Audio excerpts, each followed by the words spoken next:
નમસ્કાર મિત્રો, સ્વાગત છે તમારું અમારી યુટ્યુબ ચેનલમાં। તો મિત્રો, આજના વિડીયોમાં ખેતીવાડી વિભાગની એવી ખેડૂતો માટે અગત્યની યોજના વિશે વાત કરીશું કે જે યોજનાનું નામ છે પાણીની પાઇપલાઇન માટે સહાય યોજના। આ યોજના અંતર્ગત ખેડૂતોએ વાડીએ પાણીની પાઇપલાઇન નાખવી હોય તો સહાય આપવામાં આવશે। યોજના વિશે આપણે તમામ માહિતી એક જ વિડીયોમાં મેળવી લેશું, પરંતુ તે પહેલા વિડીયો ગમે તો લાઈક અને શેર કરી દેજો। ચેનલમાં નવા હોય તો ચેનલને સબસ્ક્રાઇબ કરી દેજો। તો ચાલો મિત્રો, વિડીયોની શરૂઆત કરીએ।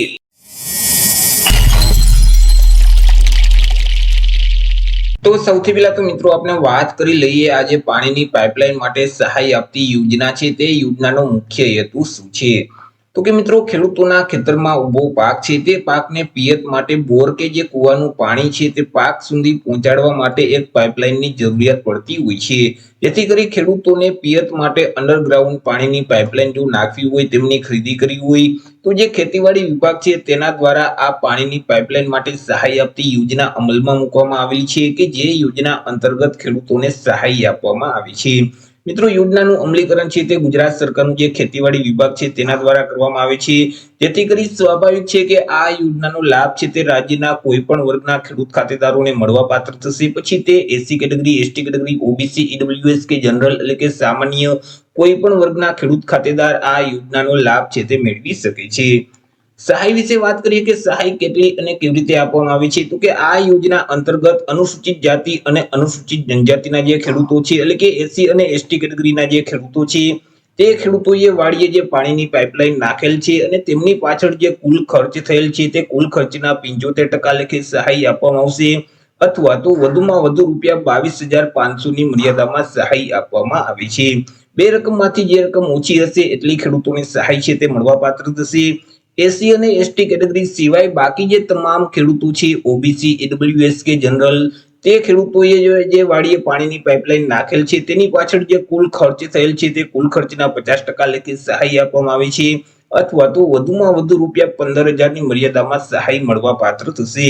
બે રકમમાંથી જે રકમ ઓછી હશે એટલી ખેડૂતોને સહાય છે તે આપવામાં આવે છે અને સહાયની રકમ છે તે સીધી ડીબીટીના માધ્યમથી ખેડૂતોના બેંક ખાતામાં જમા કરાવી દેવામાં આવશે। આ યોજનાનો લાભ છે તે કેટલી વખત મેળવી શકાય છે, તો કે દર 5 વર્ષમાં એક વખત યોજનાનો લાભ છે તે મેળવી શકાય છે। એક વખત યોજનાનો લાભ લઈ લીધા પછી 5 વર્ષ પછી ફરીથી આ યોજનાનો લાભ છે તે ખેડૂત મેળવી શકશે।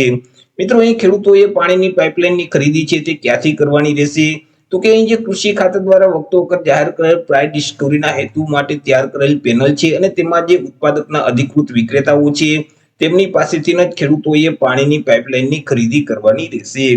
વાત કરી લઈએ આપણે અરજી વિશે કે અરજી કઈ જગ્યાએ અને મિત્રો કઈ તારીખ સુધીમાં ભરી દેવાની રહેશે, તો કે યોજનાનો લાભ મેળવવા માટે ખેડૂતોએ ઓનલાઈન અરજી ફોર્મ છે તે ભરવાનું હોય છે। ઓનલાઈન અરજી ફોર્મ આઈ ખેડૂતનું જે પોર્ટલ છે એટલે કે iKhedoot.gujarat.gov.in નામની જે વેબસાઇટ છે તે વેબસાઇટ ઉપર જઈ ખેડૂતોએ ઓનલાઈન અરજી કરવાની રહેશે। વર્ષ 2026-27 માટે અરજી ફોર્મ શરૂ કરી દેવામાં આવેલા છે। 27 માર્ચ 2026 થી અરજી ફોર્મ શરૂ થશે। 27 માર્ચ 2026 થી લઈ અને 26 એપ્રિલ 2026 સુધી ખેડૂતો ઓનલાઈન અરજી ફોર્મ છે તે ભરી શકશે। મિત્રો, આ યોજનામાં જો તમે ઘર બેઠા જ ઓનલાઈન અરજી ફોર્મ ભરવા માંગતા હોય તો અમારા જે WhatsApp નંબર છે 6352228352 આ નંબર પર તમે WhatsApp પર મેસેજ કરશો કે અમારે પાણીની પાઇપલાઇન માટે અરજી ફોર્મ ભરવું છે તો તમને નજીવી ફી સાથે ઘર બેઠા જ ઓનલાઈન અરજી કરી દેવામાં આવશે। મિત્રો, અરજી ફોર્મ ભરી ખેડૂતોએ તેની પ્રિન્ટ છે તે પોતાની પાસે જ રાખવાની રહેશે। કોઈ પણ જગ્યાએ અરજી ફોર્મની પ્રિન્ટ છે તે જમા કરાવવાની રહેતી નથી। હવે તમે જ્યારે ડોક્યુમેન્ટ તમારે ક્યાં ક્યાં અપલોડ કરવાના થશે તેના વિશે વાત કરીએ। તમને જ્યારે ડોક્યુમેન્ટ અપલોડ કરવાનું કહેવામાં આવે તો ત્યારે મિત્રો તમે જો એસસી કે એસટી કેટેગરીમાં આવતા હશો તો જાતિના દાખલાની જરૂર પડશે, તે અપલોડ કરવાનો રહેશે। દિવ્યાંગ ખેડૂત હશે તો દિવ્યાંગતાનું જે પ્રમાણપત્ર છે તેમની જરૂર પડશે।